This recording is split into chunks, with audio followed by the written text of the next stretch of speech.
Hi, this is Video Nurse answering questions from the chat community, Video Nurse, on Ustream.tv. And I'm actually taking a question that came from lockergnome.net, which I, Video Nurse, responded to.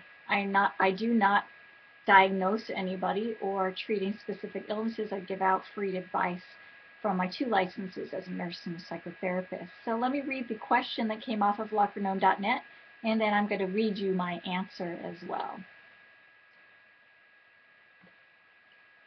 The question is, do you ever wonder where your food came from or how it got to you? Think about how complicated the systems are that get the food to you. And here's my answer. Ever since I learned about the formaldehyde scare in Vietnam, sometime back in the 80s, I've made it a practice to stay on top of current news about our food supply and food industry. Now, as a global economy, we have the choice to share food supplies with areas of the world who practice different methodologies surrounding growth, maintenance, preparation, and packaging of foods.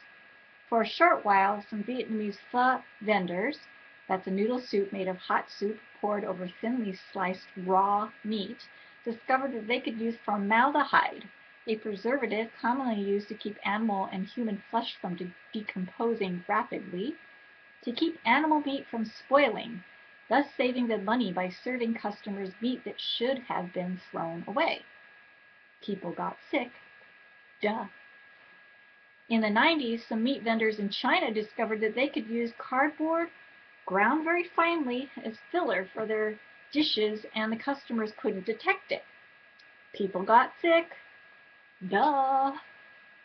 In the US and Canada, animal growers discovered that if government officials don't check too often, they could use reground up animal parts, including bone and brain, and feed them back to animals such as cattle, lowering the cost of feed. Unfortunately, this is exactly how cows get mad cow disease, by eating the bone and brain material of deceased animals. People got sick. Duh. Just because you can digest it does not mean it is good food for you or food you were meant to eat. The majority of the food industry is concerned with making large quantities of food despite its quality for the largest amount of money. The business of the food industry is forced to comply with the minimum standards of safety and health. There are some companies who have shifted their practices to go beyond those minimums and establish higher standards for purity, safety, and health. They don't use dangerous chemicals or preservatives. They don't contain needless fillers or highly processed foods like sugars.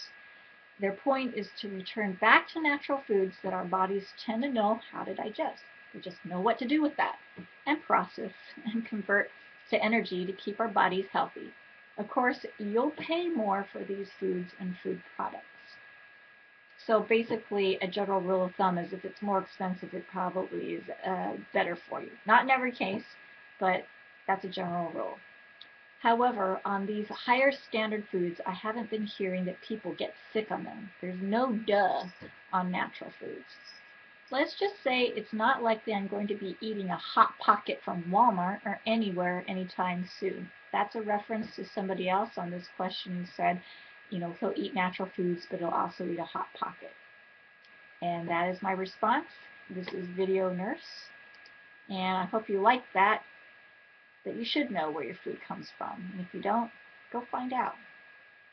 Then make your own video and tell us what you found and share it with everyone. We all deserve to know.